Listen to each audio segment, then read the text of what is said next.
Father. This is the goal of all science.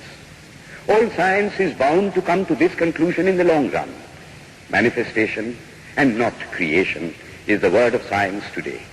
And the Hindu is only glad that what he has been cherishing in his bosom for ages is going to be taught in more forcible language and with further light from the latest conclusions of science. Descend we now from the aspirations of philosophy to the religion of the ignorant. At the very outset, I may tell you that there is no polytheism in India. In every temple, if one stands by and listens, one will find the worshippers applying all the attributes of God, including omnipresence, to the images.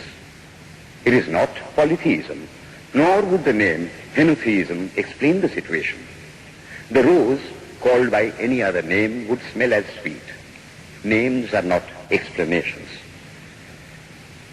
The tree is known by its fruits. When I have seen amongst them that are called idolaters, men, the like of whom in morality and spirituality and love I have never seen anywhere, I stop and ask myself, can sin beget holiness? Superstition is a great enemy of man, but bigotry is worse. Why does a Christian go to church? Why is the cross holy? Why is the face turned toward the sky in prayer? Why are there so many images in the Catholic Church? Why are there so many images in the minds of Protestants when they pray? My brethren, we can no more think about anything without a mental image than we can live without breathing. By the law of association, the material image calls up the mental idea and vice versa. This is why the Hindu uses an external symbol when he worships. He will tell you it helps to keep his mind fixed on the being to whom he prays. He knows, as well as you do, that the image is not God, is not omnipresent. After all, how much does omnipresence mean to almost the whole world? It stands merely as a word, a symbol. Has God superficial area? If not, when we repeat that word omnipresent, we think of the extended sky or of space. That is all. As we find that somehow or other, by the laws of our mental constitution, we have to associate our ideas of infinity with the image of the blue sky or of the sea, so we naturally connect our idea of holiness with the image of a church, a mosque, or a cross. The Hindus have associated the ideas of holiness, purity, truth, omnipresence, and such other ideas with different images and forms. But with this difference, that while some people devote their whole lives to their idol of a church and never rise higher, because with them religion means an intellectual assent to certain doctrines and doing good to their fellows, the whole religion of the Hindu is centered in realization. Man is to become divine by realizing the divine. Idols or temples or churches or books are only the supports, the helps of his spiritual childhood, but on and on he must progress.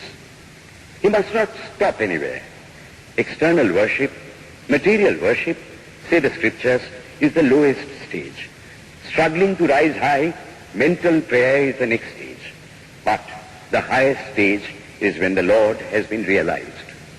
Mark, the same earnest man who is kneeling before the idol tells you, him the sun cannot express, nor the moon, nor the stars, the lightning cannot express him, nor what we speak of as fire.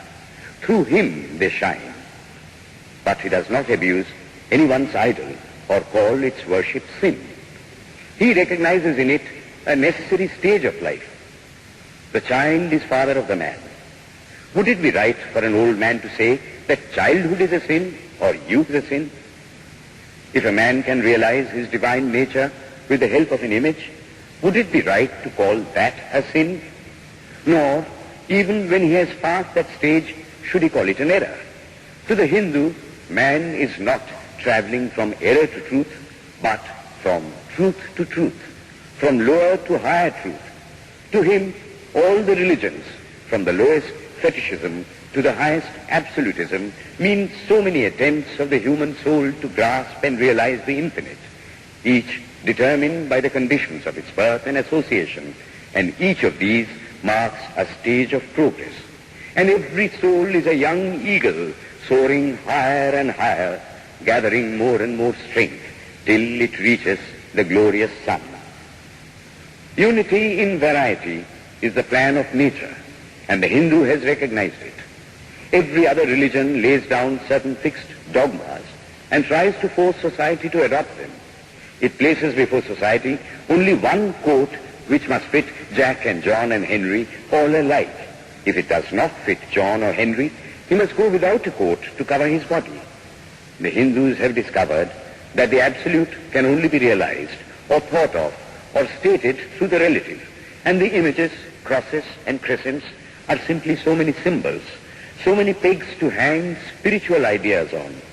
It is not that this help is necessary for everyone, but those that do not need it have no right to say that it is wrong, nor is it compulsory in Hinduism. One thing I must tell you, idolatry in India does not mean anything horrible. It is not the mother of harlots. On the other hand, it is the attempt of undeveloped minds to grasp high spiritual truths. The Hindus have their faults, they sometimes have their exceptions, but mark this, they are always for punishing their own bodies and never for cutting the throats of their neighbors. If the Hindu fanatic burns himself on the pyre, he never lights the fire of Inquisition. And even this cannot be laid at the door of his religion any more than the burning of witches can be laid at the door of Christianity. To the Hindu, then, the whole world of religions is only a traveling, a coming up of different men and women through various conditions and circumstances to the same goal. Every religion is only evolving a God out of the material man, and the same God is the inspirer of all of them. Why then are there so many contradictions? They are only apparent, says the Hindu. The contradictions come from the same truth, adapting itself to the varying circumstances of different natures. It is the same light coming through glasses of different colors, and these little variations are necessary for purposes of adaptation. But in the heart of everything, the same truth reigns. The Lord has declared to the Hindu in his incarnation as Krishna, I am in every religion as a thread through a string of pearls. Wherever thou seest extraordinary holiness and extraordinary power raising and purifying humanity, know thou that I am there. And what has been the result? I challenge the world to find throughout the whole system of Sanskrit philosophy any such expression as that the Hindu alone will be saved and not others. Says Vyasa, we find perfect men even beyond the pale of our caste and creed. One thing more, how then can the Hindu, whose whole fabric of thought centers in God, believe in Buddhism, which is agnostic, or in Jainism, which is atheistic? The Buddhists or the Jains do not depend upon God, but the whole force of their religion is directed to the great central truth in every religion, to evolve a God out of man. They have not seen the Father, but they have seen the Son, and he that hath seen the Son hath seen the Father also. This, brethren, is a short sketch of the religious ideas of the Hindus.